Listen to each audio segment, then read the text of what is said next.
Eu vou direto para a redação da TV Atalaia com Samara Fagundes. Samara está com a polícia. Qual o seu assunto agora, Samara? Pois é, Ricardo. Uma situação tanto inusitada, um indivíduo que usava tornozeleira eletrônica, estava fardado, usando um fardamento da Polícia Militar, foi abordado então pelo Batalhão de Polícia Militar de Choque e se passando por policiais, fazendo abordagens às pessoas ali na orlinha do São Brás, em Nossa Senhora do Socorro. E a gente fala com o comandante do Batalhão de Choque, que fez então essa abordagem. O que é que ele dizia, né, que estava, por que ele utilizava esse fardamento? Boa tarde. Boa tarde. Fomos acionados pelo CIOSP, informando que na orlinha do São Brás, Nossa Senhora do Socorro, havia um indivíduo fardado, ingerindo bebidas alcoólicas e fazendo abordagem das pessoas. Chegando no local, verificamos que, além da farda, o indivíduo ainda possuía uma tornozeleira eletrônica. E averiguando mais a fundo, uma medida protetiva que o mesmo possuía. E verificamos que o mesmo não era policial militar, era um paisano, um civil, que se valia da farda para aplicar esse tipo, digamos assim, de golpe. E olha só, o interessante, né, dessa história, para não dizer cômico, ele disse que utilizava a farda para passar pelas blitz, era isso que ele alegou? Era isso que ele alegou, só que não sabemos se outras coisas ele estaria aplicando, por exemplo, extorquindo as pessoas e se valendo da farda para essa situação. Então a gente pede que as pessoas que possivelmente pela foto possam identificar esse cidadão, que recorra, né, à delegacia e pode informar o CIOSP pelo 190. Ele que se identificou como Márcio Pereira, então coloca a foto, produção, para a gente mostrar a cara desse indivíduo, porque ele pode sim ter feito outros crimes. Esse que foi o crime, então... Na verdade, usurpação da função, né? Até porque o mesmo não se encontrava com uma identidade militar. Se fosse, o crime seria mais grave. Porém, como já havia dito, é bom que as pessoas, se caso identifiquem, e se outros crimes ele tenha cometido, se valendo do uso da farda da Polícia Militar, que nos acione através de 190 ou de 181 da Polícia Civil. Outras situações de pessoas comuns utilizando o fardamento, o senhor já viu essa situação?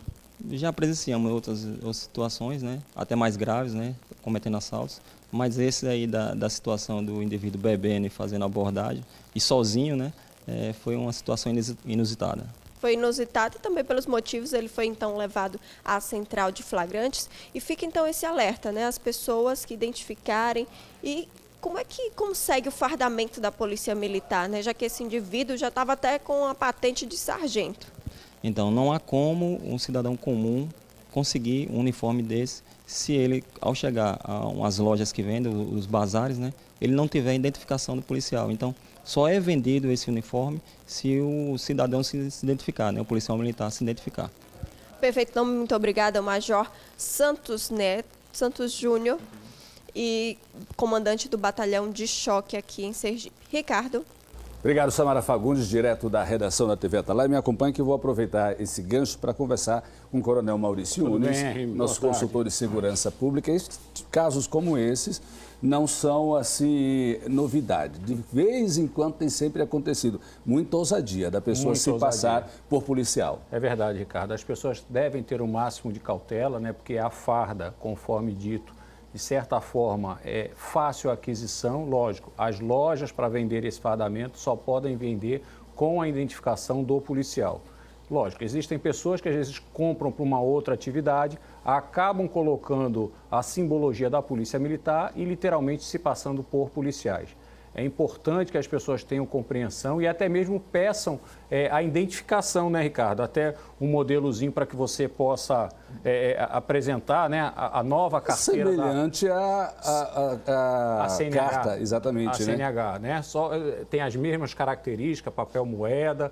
Então, isso é importante que as pessoas saibam como é a carteira da Polícia Militar. Essa é mais difícil da pessoa burlar, Essa é mais difícil, ela tem vários itens de segurança, né? Ela não pode ser não consegue se falsificar, né? Papel moeda.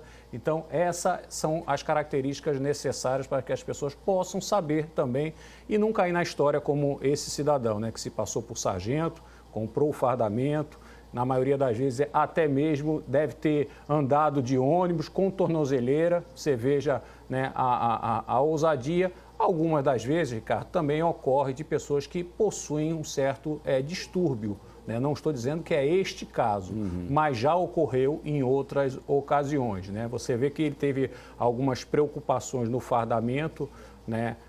A colocação da farda, alguns acessórios que fazem com que induza ao erro a qualquer outra pessoa. Mas é muita cautela que as pessoas devem ter.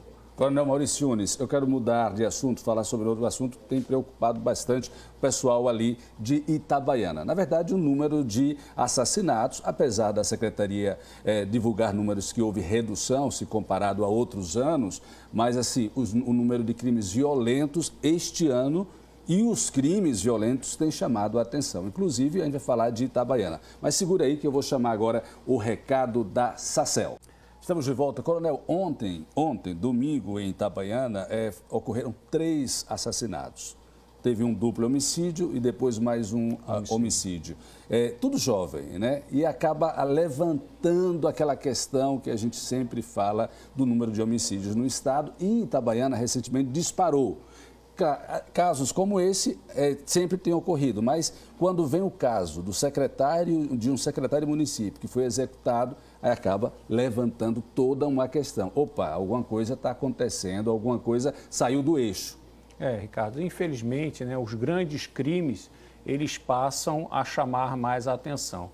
Mas nós temos que ter consciência que a população, principalmente a população mais jovem, está sendo vítima, sim, de homicídio, seja por vários fatores, seja o envolvimento, às vezes, pelo tráfico de droga, seja, às vezes, por um simples um latrocínio, um roubo, né? Seja por várias situações, seja por dívidas, seja por problemas familiares, vários são as situações que vivemos da violência. Mas é bom a gente lembrar que existem algumas características. Primeiro, são jovens, geralmente de 16 a 29, 30 anos de idade, né, que são alvos em potenciais, às vezes por envolvimento de algo, às vezes não pelo envolvimento de nada, né, de nenhum ponto casual. Então, precisamos mais do que nunca que tenham investimento. E temos que lembrar o seguinte, Ricardo, questão do homicídio doloso, a gente não consegue simplesmente com atividade de policiamento ostensivo prevenir esse tipo de crime, tá? Porque o homicídio doloso, quem quer matar, se não matar hoje, vai matar amanhã.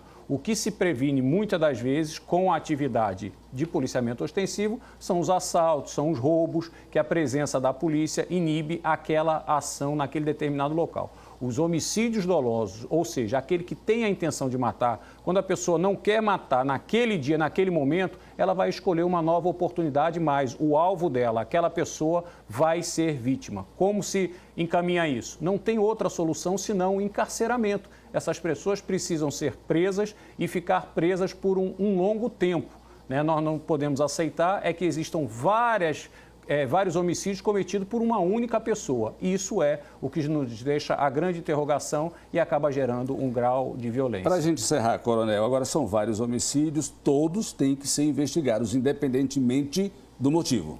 Todos têm que ser investigados, Ricardo, e deixar bem claro, né? Precisamos chegar aos autores desse crime e retirá-los de circulação. Quando você retira de circulação, você está dando a resposta que a lei é eficiente, é eficaz e independente da sua classe social. Nós temos que investigar todos os crimes, porque só assim nós iremos conseguir combater o número da violência. Por isso que a gente está sempre cobrando, né, agilidade, né, na investigação do crime do secretário municipal de Itabaiana, mas também o caso Clautenes, que a gente não esqueceu ainda. A SSP diz que esta semana deve ter informações para a sociedade e para a família dele, aquele caso do Uber e tantos outros casos de homicídios dolosos, né, violentos, que ocorreram já este ano e que chamaram a atenção. E que precisam de uma resposta para a sociedade e para a lei, né, o cumprimento fiel da lei. Coronel, muito obrigado por sua participação. Até quarta-feira, se Deus quiser.